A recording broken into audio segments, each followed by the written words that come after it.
നമ്മുടെ ആക്സിസ് ബാങ്കിന്റെ ATM pin number ഏതെങ്കിലും തരത്തിൽ നഷ്ടപ്പെട്ടു പോവുകയാണെങ്കിൽ നമുക്ക് ഇങ്ങനെ എളുപ്പത്തിൽ അത് റിക്കവർ ചെയ്തെടുക്കാം എന്ന കാര്യത്തെ പറ്റിയാണ് ഇന്നത്തെ വീഡിയോയിൽ നമ്മൾ നോക്കാനായിട്ട് പോകുന്നത്. അപ്പൊ നമുക്ക് കൂടുതൽ കാര്യങ്ങളിലൂടെ തന്നെ പോകാം.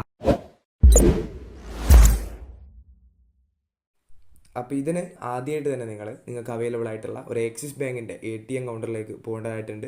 അതിനുശേഷം നിങ്ങളുടെ ATM കാർഡ് മെഷീനിലേക്ക് കൃത്യമായിട്ട് ഇൻസേർട്ട് ചെയ്യുക. ഇൻസേർട്ട് ചെയ്ത് കഴിഞ്ഞിട്ട് നിങ്ങൾക്ക് ആവശ്യമായിട്ടുള്ള ലാംഗ്വേജ് നിങ്ങൾ കൃത്യമായിട്ട് തന്നെ തിരഞ്ഞെടുക്കേണ്ടതായിട്ടുണ്ട്. അതിനുശേഷം നിങ്ങൾക്ക് സ്ക്രീനിൽ നിലയിലേക്ക് ഒരുപാട് ഓപ്ഷൻസ് വരുന്നതായിട്ട് കാണാം. അപ്പോൾ ഇവിടെ ലെഫ്റ്റ് സൈഡിൽ സെറ്റ് ന്യൂ പിന്ന് എന്നുള്ളൊരു ഓപ്ഷൻ നിങ്ങൾക്ക് കാണാനായിട്ട് കഴിയും. ആ ഓപ്ഷനാണ് നമുക്കിവിടെ ആവശ്യമായിട്ട് വരുന്നത്. അത് കൃത്യമായിട്ട് തന്നെ ഒന്ന് സെലക്ട് ചെയ്യുക. അത് സെലക്ട് ചെയ്ത് ജസ്റ്റ് ഒന്ന് വെയിറ്റ് ചെയ്തിട്ടുണ്ടെങ്കിൽ നിങ്ങളുടെ ബാങ്കിൽ രജിസ്റ്റർ ചെയ്തിട്ടുള്ള 10 അക്ക മൊബൈൽ നമ്പർ ഇവിടെ എൻ്റർ ചെയ്യാനായിട്ട് പറയും. അത് എൻ്റർ ചെയ്തിട്ട് യെസ് എന്നുള്ള ഓപ്ഷൻ സെലക്ട് ചെയ്യുക. പിന്നീട് നമ്മുടെ ഡേറ്റ് ഓഫ് ബർത്ത്, അതായത് ബാങ്കിൽ നമ്മൾ കൊടുത്തിട്ടുള്ള നമ്മുടെ ഡേറ്റ് ഓഫ് ബർത്ത് ഇവിടെ കൃത്യമായിട്ട് തന്നെ എൻ്റർ ചെയ്ത് കൊടുക്കേണ്ടതായിട്ടുണ്ട്. ഡേറ്റ്, മന്ത്, ഇയർ എന്നുള്ള ഓർഡറിലാണ് നമ്മളിവിടെ എൻ്റർ ചെയ്യേണ്ടത്. അത് കൃത്യമായിട്ട് എൻ്റർ ചെയ്തിട്ട് യെസ് എന്നുള്ള ഓപ്ഷൻ നിങ്ങൾ ഒരു തവണ കൂടി സെലക്ട് ചെയ്യുക. പിന്നീട് ജസ്റ്റ് ഒന്ന് വെയിറ്റ് ചെയ്തിട്ടുണ്ടെങ്കിൽ നമ്മുടെ മൊബൈൽ നമ്പറിലേക്ക് ഒരു 4 അക്ക OTP നമ്പർ വരുന്നതായിരിക്കും. ആ നമ്പർ നിങ്ങൾ ജസ്റ്റ് ഒന്ന് നോട്ട് ചെയ്ത് വെക്കുക. അതിനുശേഷം നിങ്ങൾക്ക് സ്ക്രീനിൽ ഇത്തരത്തിൽ കാണാനായിട്ട് കഴിയും. അതായത് please enter the activation passcode received on your registered mobile number എന്ന നിലയിലേക്ക്.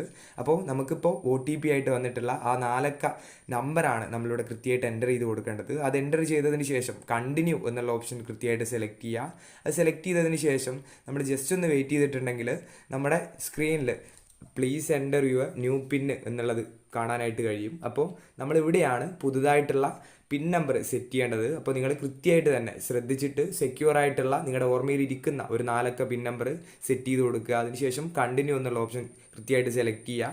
പിന്നീട് അവർ ഒരു തവണ കൂടി നമ്മൾ സെറ്റ് ചെയ്തിട്ടുള്ള പിൻ നമ്പർ എൻ്റർ ചെയ്യാനായിട്ട് പറയുന്നുണ്ട്. അത് എൻ്റർ ചെയ്തിട്ട് ഒരു തവണ കൂടി കണ്ടിന്യൂ എന്നുള്ള ഓപ്ഷൻ കൃത്യമായിട്ട് സെലക്ട് ചെയ്യുക. അപ്പോൾ ഇത്രയും ചെയ്യുന്നതോടെ നമ്മുടെ പ്രോസസ്സ് കൃത്യമായിട്ട് തന്നെ കംപ്ലീറ്റ് ആകുന്നുണ്ട്.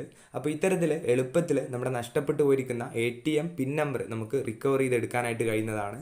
അപ്പോൾ നമ്മുടെ വീഡിയോ ഇത്ര മാത്രമേ ഉള്ളൂ. ഈ വീഡിയോ നിങ്ങൾക്ക് ഉപകാരപ്രദമാണെന്നുണ്ടെങ്കിൽ ഒന്ന് ലൈക്ക് ചെയ്ത് പോവുക. അതേപോലെ നമ്മുടെ ചാനൽ സബ്സ്ക്രൈബ് ചെയ്യുന്ന കാര്യം കൂടി ഒന്ന് പരിഗണിക്കുക.